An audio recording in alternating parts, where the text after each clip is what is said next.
Si tu crois savoir qui était Che Guevara, prépare-toi à tout remettre en question. Aujourd'hui, tu vas entendre la confession que Fidel Castro a tenté d'emporter dans la tombe. Un secret gardé pendant 57 ans et révélé par une seule femme, Aleida March, la veuve du Che. Avant de continuer, soutiens ce travail. Laisse ton like, abonne-toi et active la cloche. Car ici, nous ne répétons pas les mythes, nous les rouvrons. Ce que tu vas entendre maintenant peut changer ta façon de comprendre la révolution cubaine. Mars 2024, La Havane. Une femme de 87 ans s'assoit devant les caméras, les mains tremblantes. Ce n'est pas l'âge qui les fait trembler, c'est le poids de la vérité. Aujourd'hui, dit-elle, je vais dire ce que je n'ai jamais pu dire. Pendant près de 6 décennies, Aleida March s'est tue. Elle fut l'épouse, la complice, la témoin de l'homme le plus iconique du XXe siècle. Elle a vu l'amour devenir mythe, et le mythe devenir prison. Mais maintenant, au crépuscule de sa vie, elle choisit de libérer la vérité que Cuba n'a jamais voulu entendre. Tout le monde croit connaître Ernesto Mueg, dit Aleida, mais seuls ceux qui l'ont aimé savent le prix de l'idéal. Le Che, le médecin argentin devenu commandant, le visage des affiches, le héros des t-shirts, et dans l'ombre, l'homme trahi par sa propre révolution. Aleida rencontra Ernesto en 1958, dans les montagnes de la Sierra Maestra, elle jeune guérilla urbaine. Lui commandant au regard sévère et aux mots rares, ils se marièrent en 1959, peu après la victoire révolutionnaire. Témoin du mariage, Fidel Castro. Au début, tout n'était qu'espérance. La Havane vibrait du rêve d'un monde nouveau. Fidel et Che paraissaient frères, inséparables. Ils parlaient jusqu'à l'aube, dessinant l'avenir de Cuba, et Aleida, à leur côté, les regardait construire l'histoire. Mais sous l'éclat de la victoire, les fissures commençaient déjà à se former. En 1962, lors de la crise des missiles, survint la première rupture. Je voulais lancer les missiles contre les États-Unis, même si cela signifiait la fin de Cuba. Fidel refusa. Il accepta l'accord avec Moscou et ordonna le retrait des armes. Aleida se souvient de la fureur d'Ernesto cette nuit-là. Il m'a dit que Fidel avait trahi les principes de la révolution. Pour la première fois, le médecin laissa parler le guerrier. Les années suivantes, la distance entre eux grandit. Je voulais exporter la révolution au monde entier, tout de suite. Fidel voulait d'abord consolider son pouvoir à Cuba. Pour Ernesto, cette prudence ressemblait à de la lâcheté. Pour Fidel, l'idéalisme du Che sentait le suicide politique. En 1964, Che prit la parole à l'ONU. Il dénonça l'impérialisme et attaqua même le bloc soviétique. Fidel resta silencieux, mais ne pardonna jamais. Cuba dépendait de l'aide de Moscou, et le commandant rebelle venait d'insulter ses protecteurs.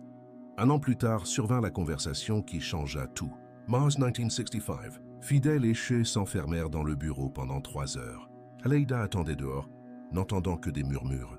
Quand la porte s'ouvrit, Ernesto avait les yeux rougis. « Je m'en vais », dit-il doucement. Fidel et moi avons décidé que c'était mieux ainsi. Mais ce qu'Aleida ignorait, c'est que cet accord n'était pas un pacte, c'était un ultimatum. Fidel avait besoin que le symbole disparaisse. Peu après, Che écrivit sa lettre d'adieu. Il renonça à ses fonctions, à sa nationalité, au pays qu'il avait aidé à créer. Mais un détail crucial fut souvent déformé. Fidel lut cette lettre en public le 3 octobre 1965, alors que le Che était encore vivant, en pleine lutte au Congo. Ce jour-là, le monde comprit. Che Guevara avait quitté Cuba. La lettre sonnait comme un adieu, mais c'était une sentence silencieuse. La révolution avait besoin d'un martyr, pas d'un rival. Et Fidel le savait mieux que quiconque. Aleida resta à La Havane, avec 4 jeunes enfants. Ernesto partit pour le Congo. Les lettres arrivaient par des canaux secrets, pleines d'espoir et de doute. Mais quelque chose la hantait, le silence de Fidel. Il ne demanda plus jamais de nouvelles de son frère. C'était comme si Ernesto n'existait plus, dit-elle. Fidel ne venait plus, n'appelait plus, ne donnait aucun signe. Aleida comprit. La révolution avançait sans son visage rebelle. Le silence à Cuba était aussi une forme de tombe. Et le nom du Che devint un murmure interdit. 1966, Che était déjà en Bolivie, préparant une nouvelle guérilla. Ses appels à l'aide vers la Havane devenaient désespérés. Armes, hommes, médicaments. Des promesses qui n'arrivaient jamais. Et quand elles arrivaient, il était trop tard. Des décennies plus tard, Aleida découvrit la vérité. Fidel avait reçu chaque message, lu chaque demande, chaque appel au secours, et n'avait pas répondu. Certains disent que c'était de la prudence, d'autres du calcul politique. Un Che victorieux en Bolivie aurait été un problème, confie-t-elle. Elle voulait croire que Fidel avait simplement eu peur d'un échec. Mais au fond d'elle, elle savait que le silence fut volontaire. Le prix du pouvoir, payé avec du sang et dissimulé sous le mot raison d'État. Octobre 1967. Dans les montagnes de Nyankawazu, le cercle se referme. La guérilla est épuisée, affamée, perdue. Chavez blessé et capturé près de la Higuera. Ce jour-là marqua la fin d'un homme et la naissance d'un mythe. Emmenés à l'école du village, Che et Sal ensanglantés, mais calmes. Les soldats tremblent, incapables de soutenir son regard. Il paraissait plus grand que la pièce, dira un officier. Dehors, les paysans observent en silence. Certains voient un saint, d'autres, un démon. La décision ne vint pas de la Bolivie. Elle descendit d'en haut, des voix pressées par la CIA et la peur. Le général Barrientos signa l'ordre. Un soldat hésita. Un autre pleura. Le coup partit, sec, bref, et traversa l'histoire. Ce matin-là, le corps d'Ernesto fut exposé à Vallée Grande. Les photographes capturèrent son visage immobile, les yeux ouverts. Pour beaucoup, il ressemblait au Christ. Pour d'autres, c'était un avertissement. Voilà le sort des rebelles. Mais pour Aleida, c'était la fin de l'homme qu'elle aimait. La nouvelle arriva à La Havane dans un silence pesant. Les officiers frappèrent à la porte d'Aleida. Elle comprit avant même qu'il parle.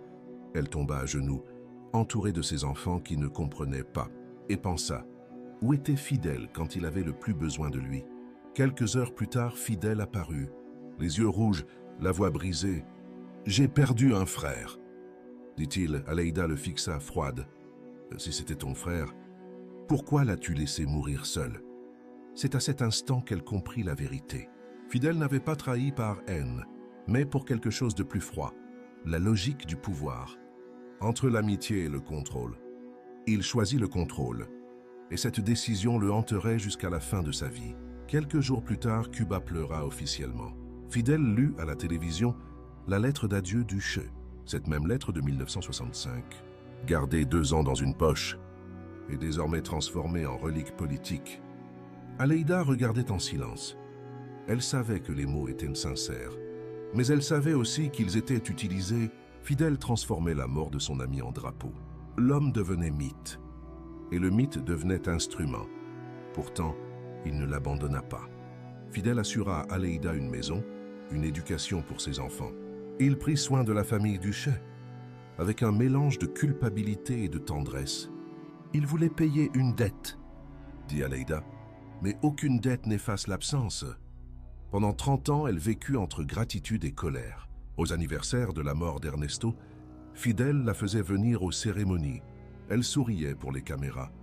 Mais derrière le sourire, il y avait la brûlure, celle de la vérité qu'elle ne pouvait dire.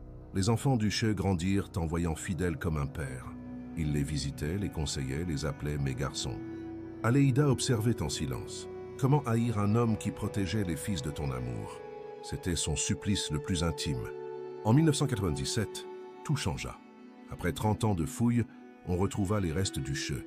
Santa Clara devint un sanctuaire. Fidel organisa des funérailles d'État grandioses. Et Aleida, encore une fois, fut placée à ses côtés. La cérémonie fut immense. Fidel parla au peuple avec émotion. Des larmes coulèrent sur son visage. Mais cette fois, Aleida y vit autre chose. Des larmes d'homme, pas de dirigeant. Après le discours, il s'approcha d'elle en silence. « Il y a des choses que je n'ai jamais pu te dire, » murmura-t-il. Aleida les fixa. « Moi aussi. J'ai perdu quelque chose que je ne retrouverai jamais, » ajouta-t-il. Mais il ne précisa jamais quoi. Avec le temps, Aleida comprit. Fidel avait sacrifié son ami, mais aussi sa paix intérieure. Il vécut des décennies sous le poids de la culpabilité, et chaque 8 octobre devint pour lui un jour de pénitence. Le prix du pouvoir, c'est l'insomnie. En 2006, malade, Fidel remit le pouvoir à Raoul. La flamme de la révolution commençait à vaciller. Aleida, vieillissante, le revit encore quelques fois. Cette fois, il n'y avait plus de drapeau, ni de discours. Seulement 2 survivants, face à leurs fantômes. Ernesto était le plus pur de nous tous, confesse Fidel. Il ne s'est pas vendu, il ne s'est pas corrompu. Il est mort fidèle à lui-même. Aleida demanda la voix tremblante. « Et toi, Fidel, t'es-tu corrompu ?» Il resta silencieux longtemps, puis dit simplement « J'ai survécu ». À cet instant, Aleida ne vit plus un leader, mais un homme fatigué, rongé par les ombres qu'il avait créées. Fidel avait conquis le monde, mais perdu son reflet. Elle comprit que survivre est parfois la manière la plus lente de mourir, et que c'était sa punition à lui. 25 novembre 2016, Fidel Castro meurt à 90 ans. Cuba s'arrête, le monde regarde. Aleida est là aux funérailles, et pour la première fois, elle ressent la paix. Il a vécu 49 ans de plus que mon mari, pense-t-elle. Mais qu'est-ce qu'une longue vie sans rédemption? Tandis que le cercueil s'éloigne, elle imagine Ernesto souriant au loin. 2 destins, 2 choix. L'un est mort fidèle à l'idéal, l'autre fidèle au pouvoir. Après cette cérémonie, Aleida se sentit enfin libre de parler. Plus de peur, plus de censure, plus de loyauté forcée. Elle donna des entretiens, écrivit ses mémoires. Elle raconta ce qu'elle n'avait jamais pu dire du vivant de Fidel. Et cette fois, le monde l'écouta. En 2020, un journaliste lui demanda « Fidel a-t-il trahi le Che ?» Elle sourit avec sagesse. « Trahison est un mot trop dur. Il n'a pas trahi par haine, mais par pragmatisme. Il a choisi la survie de la révolution, plutôt que la vie de son ami. » Pas. Cette réponse divisa les opinions, mais suscita le respect, car seule une femme qui a tout vu pouvait répondre ainsi. Pour Aleida, ni Fidel ni Ernesto n'étaient des saints, ni des monstres. C'étaient des hommes, avec leurs vertus, leurs faiblesses, leurs contradictions, pris au piège de leur propre choix. 2 miroirs d'un même feu, l'un brûlé par le pouvoir, l'autre consumé par l'idéal. Qui avait raison? Lui demanda-t-on encore.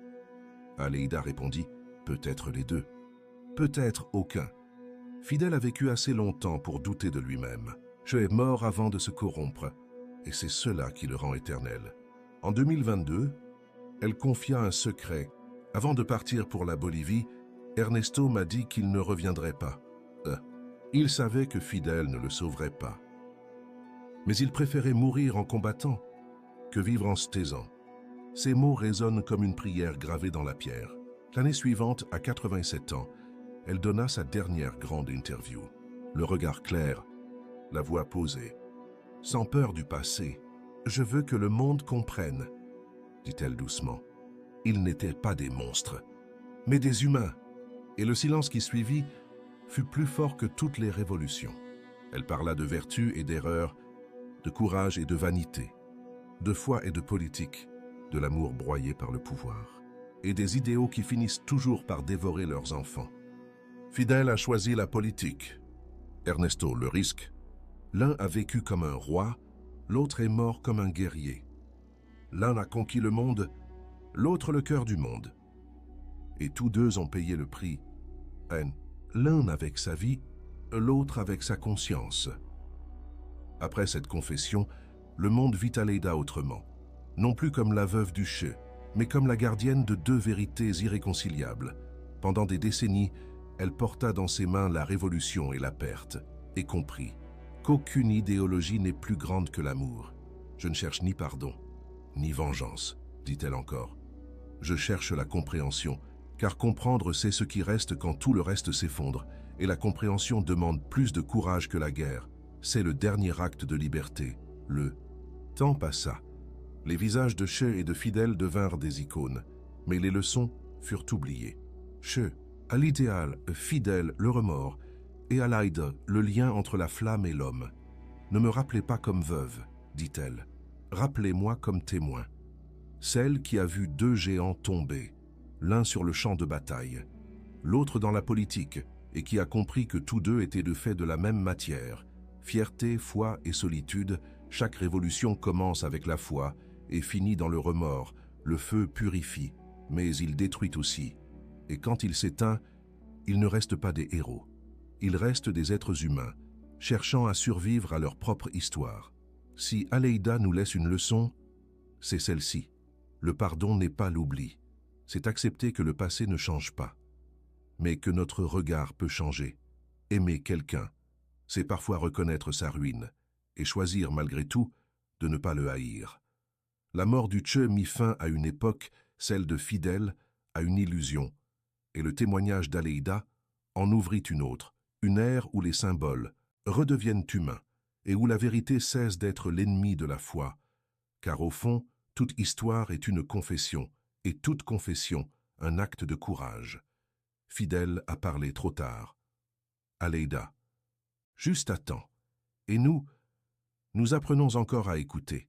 C'était l'histoire que le monde avait tenté de faire taire, le secret gardé pendant 57 ans entre la flamme et l'homme. Si tu es encore là, laisse-t-on. Like et partage cette vidéo, car la vérité, quand elle est dite avec courage, écrit aussi l'histoire.